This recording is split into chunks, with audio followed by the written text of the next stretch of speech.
नमस्कार, आदाब, सत श्री अकाल, जय भीम, जोहार। मेरा नाम है नवीन कुमार।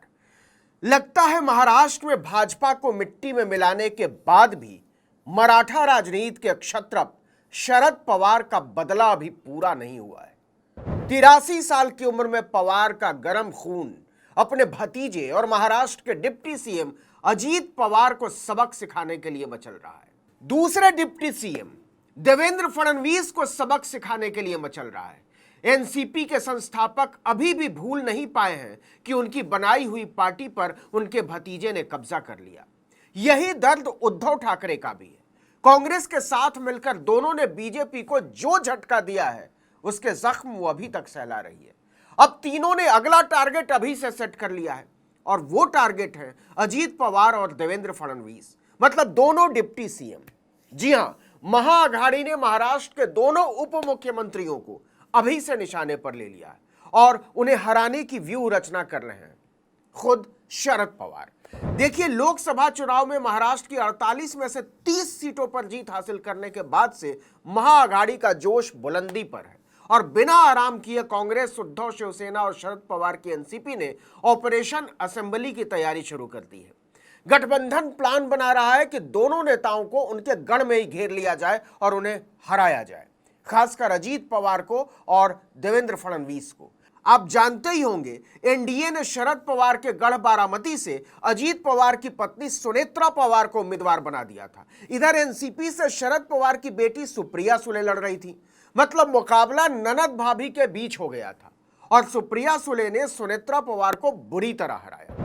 इससे संदेश यह गया है कि अजीत पवार ने पार्टी भले छीन ली हो, लेकिन अभी वो इतने बड़े नहीं हुए हैं कि शरद पवार की जमीन छीन ले। इससे उत्साहित शरद पवार अजीत पवार को विधानसभा चुनाव में हराने की तैयारी में जुट गए हैं। इसलिए महागठबंधन ने अभी से विधानसभा चुनाव की तैयारी शुरू कर दी, कील कांटे दुरुस्त करने शुरू कर दिए। गठबंधन की योजना है कि इन दोनों नेताओं की उनके गढ़ में ही ऐसी घेराबंदी की जाए कि वो तिलमिला उठे, घिर जाए। उन्हें हराने के लिए उम्मीदवारों की तलाश भी शुरू हो गई है। शरद पवार की सोच है कि अगर हम अजीत पवार और देवेंद्र फडणवीस को हराने की स्थिति में पहुंच गए तो सारा खेल आसानी से अपने हाथ में लिया जा सकता है। जाहिर सी बात है, दोनों ही नेता नहीं चाहेंगे कि वो चुनाव हारे या कमजोर पड़ते हुए दिखे। ऐसे में अगर ठीक से घेरेबंदी हुई तो वो अपनी ही सीट पर फंस कर रह जाएंगे। इससे वो दूसरे इलाकों में प्रचार के लिए कम निकल पाएंगे। इससे भाजपा और अजीत पवार के पैर अपने आप बंध जाएंगे और वो दूसरे उम्मीदवारों की मदद नहीं कर पाएंगे। आपको पता ही होगा कि देवेंद्र फडणवीस कहने को भले डिप्टी सीएम हो, लेकिन असली मुख्यमंत्री महाराष्ट्र में उन्हें ही माना जाता है। राज्य के सबसे बड़े फैसले वही लेते हैं, ना कि सीएम एकनाथ शिंदे। फडणवीस के पास तो होम मिनिस्ट्री तक है, शिंदे एक सिपाही तक का तबादला अपनी मर्जी से नहीं कर सकते। फडणवीस भाजपा का सबसे बड़ा चेहरा है महाराष्ट्र में, इसलिए सबसे ज्यादा ताकत शरद पवार फडणवीस को घेरने में लगाना चाहते हैं। वो दक्षिण पश्चिम नागपुर से चुनकर आते हैं। ये नागपुर लोकसभा सीट के अंदर आती है, जहां से नितिन गडकरी लोकसभा के सांसद चुने गए हैं। गडकरी के खिलाफ कांग्रेस ने अपना उम्मीदवार विकास ठाकरे को बनाया था और एक समय ऐसा आया था जब लगने लगा था कि नितिन गडकरी का चुनाव फंस गया है।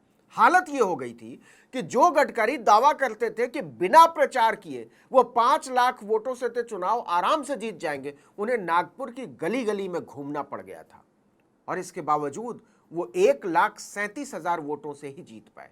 नितिन गडकरी को 6.5 लाख वोट मिले और विकास ठाकरे को 5 लाख से ज्यादा वोट मिले। ये शरद पवार, उद्धव ठाकरे और कांग्रेस की सही रणनीति और जबरदस्त तालमेल का नतीजा था। इसीलिए अब तीनों को लगता है कि ठीक से मोहरे और चालें तय की जाएं तो देवेंद्र फडणवीस की सीट पर नतीजों में उलटफेर किया जा सकता है, क्योंकि जब नितिन गडकरी जैसे नेता का चुनाव फंसाया जा सकता है तो देवेंद्र फडणवीस की घेरेबंदी तो की ही जा सकती है। अगर देवेंद्र फडणवीस अपनी सीट पर घिर गए तो उनका पूरा ध्यान अपनी सीट पर केंद्रित हो जाएगा और इसका सीधा फायदा महाअघाड़ी के उम्मीदवारों को मिलेगा। दूसरे, अगर देवेंद्र फडणवीस घिर गए तो महाअघाड़ी को एक मनोवैज्ञानिक बढ़त मिल जाएगी कि जब फडणवीस का ही चुनाव फंस गया है तो दूसरों की क्या ही बिसात। अब आइए दूसरे डिप्टी सीएम अजीत पवार की सीट पर। वो बारामती सीट से चुने जाते रहे। बारामती 50 साल से शरद पवार का गढ़ है। अजीत पवार ने पार्टी छीनने के बाद अपनी पत्नी सुनेत्रा पवार को वहां से उतारकर इस गढ़ को ध्वस्त करने की कोशिश जरूर की थी, लेकिन वो बुरी तरह नाकाम रहे। सुप्रिया सुले ने अपनी भाभी को 1,58,000 से ज्यादा वोटों से हराया। इससे खुद महायुति में भी अजीत पवार की स्थिति कमजोर हुई और भाजपा उनसे मुक्ति पाने के बहाने ढूंढने लगी। लेकिन भाजपा को यह भी लगता है साथ में कि अगर अजीत पवार को कमजोर करने की कोशिश की तो उस पर इस्तेमाल करके फेंक देने के आरोप लगेंगे और इसका उल्टा असर हो सकता है। उद्धव ठाकरे और शरद पवार की पार्टी तोड़ने का अंजाम वो देख चुकी है, इसलिए अजीत पवार को अपने साथ जोड़े रखना उसकी मजबूरी बन गया है। अब दूसरी तरफ देखिए, सुप्रिया सुले की जीत ने शरद पवार खेमे का हौसला बुलंद कर दिया है, इसलिए वो इस सीट पर हर कीमत पर अजीत पवार को हराना चाहते हैं। शरद पवार ने उद्धव, शिवसेना और कांग्रेस दोनों को इसकी तैयारी करने को कहा है। देखिए कि महाराष्ट्र में अक्टूबर या नवंबर में चुनाव की घोषणा होगी, लेकिन इससे 4 महीने पहले ही महाअघाड़ी एक्टिव हो गया है। सूत्रों का कहना है कि शरद पवार ने तो अभी से तीनों दलों के उन नेताओं की लिस्ट भी तैयार करने को कह दिया है जो नागपुर और बारामती में अजीत पवार और देवेंद्र फडणवीस के खिलाफ चुनाव प्रचार करने के लिए उतारे जाएंगे। इन दोनों ही सीटों पर खुद शरद पवार, उद्धव ठाकरे और राहुल गांधी प्रचार करने जा सकते हैं। इन तीनों नेताओं की संयुक्त सभा भी रखी जा सकती है। महाराष्ट्र कांग्रेस के एक बड़े नेता ने आर्टिकल 19 को बताया कि अगर हम तेली और कुणबी वोटरों के बड़े हिस्से को अपने साथ जोड़ पाने में कामयाब हुए तो दोनों ही नेताओं को हराना आसान हो जाएगा। कुल मिलाकर कहानी यह है कि शरद पवार ने फडणवीस और अजीत पवार को सबक सिखाना अपनी जिंदगी का मकसद बना लिया है। याद कीजिए, लोकसभा चुनाव के नतीजे आने के तुरंत बाद शरद पवार ने बारामती में अपने कार्यकर्ताओं से क्या कहा था।